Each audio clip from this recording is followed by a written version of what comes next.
Hola, ¿cómo están? Mi nombre es Andrés Sánchez, yo soy consultor de innovación corporativa y también soy gerente de marca de Boxbright Idea, la plataforma digital para ideación y gerencia de innovación para empresas pequeñas, medianas y grandes. Hoy vamos a hablar sobre un tema un poquito más, de manera menos complicada, digamos que de manera más liviana, sobre cómo podemos aprender a innovar o tener un pensamiento innovador en nuestras cosas más cotidianas o efectivamente en lo que hagamos día a día, en cualquiera de nuestros puestos de trabajo, o bien en nuestra casa, o para solucionar, digamos, problemas más prácticos.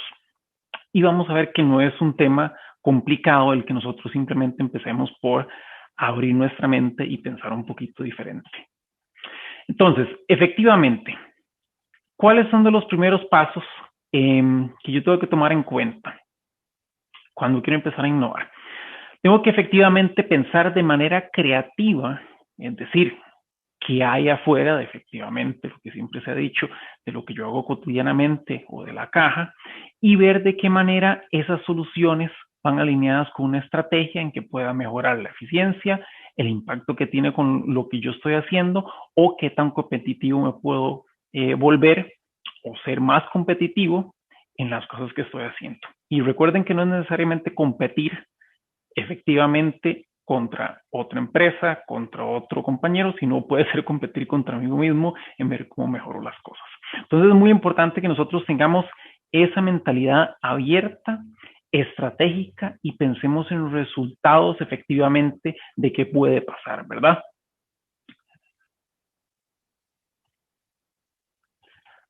Esa mentalidad, entonces, hay que mantenerla curiosa y mantenerla inspirada. Efectivamente, nosotros tenemos que nutrirnos de muchísima lectura, de muchísimo conocimiento, de estarnos constantemente retando a aprender más cosas.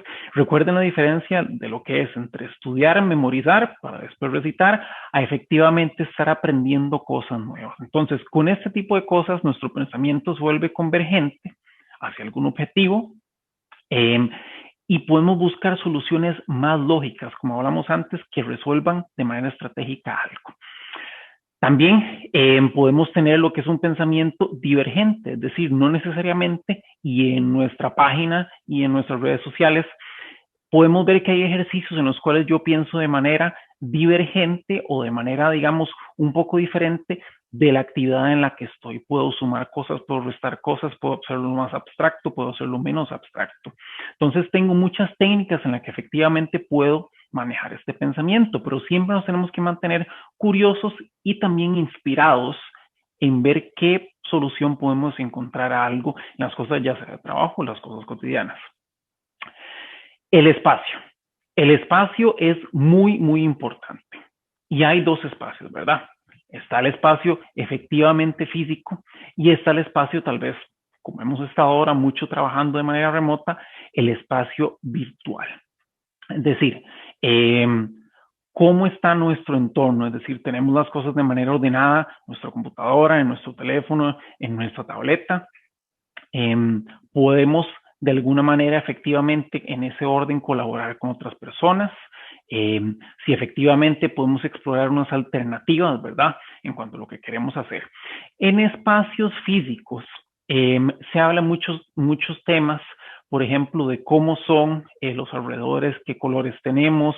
Normalmente si la persona está de pie, cuando está ejecutando algún ejercicio de innovación es muchísimo mejor porque la postura de alguien de pie mentalmente genera una atención diferente a que si alguien está sentado y vamos a ver, hasta afecta la silla en la que está sentada, si es una silla ejecutiva de cierta manera, como en ergonomía, así es un sillón en el que yo veo televisión muchas veces, entonces tengo que pensar en eso y es muy interesante esa parte y eso efectivamente entonces nos permite ver esas alternativas que tenemos en el contexto de dónde estamos, en qué espacio estamos. Vamos a ver, esto es algún tema, o un tema que efectivamente a veces es complicado de conversar con ciertos colegas que siempre están abiertos a que efectivamente eh, los atributos de toda persona puedan utilizarse para un proceso de innovación. Si la persona efectivamente no se mantiene digamos, con una reflexión continua, ¿verdad? Haciendo estos ejercicios de cuestionarme las cosas, no va a tener la capacidad de identificar oportunidades. Entonces, de los peores enemigos para la parte de innovación es la monotonía. Y no la disciplina, ¿verdad? Sino la monotonía. Si yo hago el mismo ejercicio mental o hasta físico de las cosas de manera diaria, no voy a poder ver efectivamente cuando hay una oportunidad donde yo pueda identificar cosas, ¿verdad? Con los fallos, efectivamente hay que mantener entonces un tema de resiliencia, de poder continuar. Entonces muchas veces nuestras ideas o nuestras propuestas van a fallar. ¿Cuál es el tema? Que entonces, como hemos hablado en otros videos, si ya nos ponemos un poquito más técnico, ¿en qué fallamos? Documentamos en qué fallamos, que fueron las famosas lecciones aprendidas. Podemos mejorar un poco más en la siguiente opción, el siguiente concepto, la siguiente idea que tengamos en cuanto a eso. Entonces, muy importante esa parte. La humildad siempre es importantísimo porque si nosotros somos líderes de un departamento de innovación, una gerencia de innovación, o si efectivamente somos líderes naturales dentro de una organización, siempre nuestro éxito debe ser en cuanto al equipo que tenemos. Es decir, siempre poder tener esa co-creación, esa colaboración de nuestro equipo y efectivamente los éxitos, celebrarlos siempre con nuestro equipo. La zona de comodidad o la zona de confort efectivamente siempre es un tema muy complicado que hasta de naturaleza humana es difícil de salir. Es decir, muchas veces, tanto de manera mental como de manera física, nosotros nos tratamos de mantener una zona de confort, hasta por un tema de naturaleza humana, naturaleza biológica, para no salirnos a extremos en los cuales consideramos peligrosos.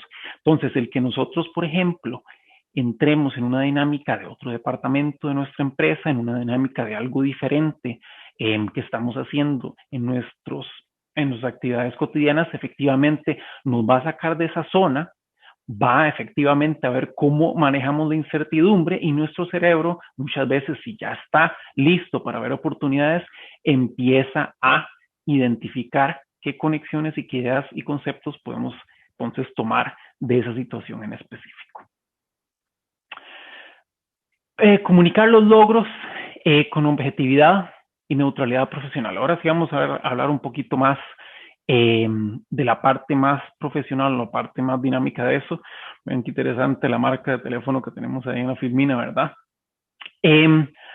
Hay que evitar efectivamente que nosotros ¿cómo se llama? Nos llevemos por un tema exagerado tal vez en cuanto queramos hacer cosas innovadoras. Entonces, muchas veces se nos han acercado y nos han dicho, bueno, queremos empezar a ser disruptivos en nuestro mercado, disruptivos en nuestra industria. Y se ponen metas muy, muy altas en qué tipo de cambios se quieren hacer dentro de esa gestión de innovación, dentro de ese proceso de pensar, digamos, un poquito más innovadoramente. Hay que efectivamente pensar entonces, como hablamos al puro principio, en qué es más eficiente y qué es más estratégico. Un cambio completamente disruptivo, es decir, que yo cambio algo, básicamente vuelco la moneda de una industria hacia otra cosa, o en lo que normalmente podemos hacer muchos cambios, que son cambios incrementales o innovaciones incrementales, es decir, pequeños pasos en los cuales yo voy mejorando un servicio o un proceso, voy viendo cómo responde el mercado y de manera en que me van alimentando o realimentando de información, yo voy mejorando. Entonces, en el mediano plazo y en el largo plazo puede ser que ese tipo de innovación sean mucho más efectivas y mucho más de impacto y sostenibles a lo largo del tiempo. Entonces, igual que con eso, para nuestro pensamiento tenemos que pensar también, estoy exagerando mucho en la manera en que estoy efectivamente viendo algo, cuestionando algo, pensando que tiene que ser completamente diferente o simplemente es un tema de que nosotros en la perspectiva lo veamos de manera diferente. Entonces, efectivamente, podemos ver cómo de manera cotidiana en nuestros trabajos podemos pensar de manera innovadora. Recuerden los temas de comunicación, recuerden el tema de proponer, busquen espacios para proponer sus ideas, para proponer sus conceptos. Si están en una posición privilegiada de liderazgo, de gerencia, escuchen también, entonces esas propuestas, esas ideas, traten de tabular, traten de documentar lo que están haciendo, ¿verdad? Busquen efectivamente espacios y ejercicios mentales en los cuales puedan ser creativos, pero siempre tomando en cuenta que la creatividad es parte del proceso de innovación, no una sola pieza. Recordemos que estas actividades tienen que ser constantes, ¿verdad? No monótonas, sino constantes y disciplinadas, para que yo efectivamente a lo largo del tiempo tenga varias ideas, observe varias oportunidades y pueda ver diferentes perspectivas. Como siempre, los invitamos entonces a que nos visiten en nuestra página que es boxbrightidea.com o bien vayan directamente a nuestra plataforma, que es una plataforma con herramientas digitales para que ustedes puedan hacer estos ejercicios, que es boxbrightidea.io, o bien busquen más de nuestros videos y de nuestro blog en el cual tenemos material de todo este tipo de ejercicios que ustedes pueden hacer. Muchísimas gracias.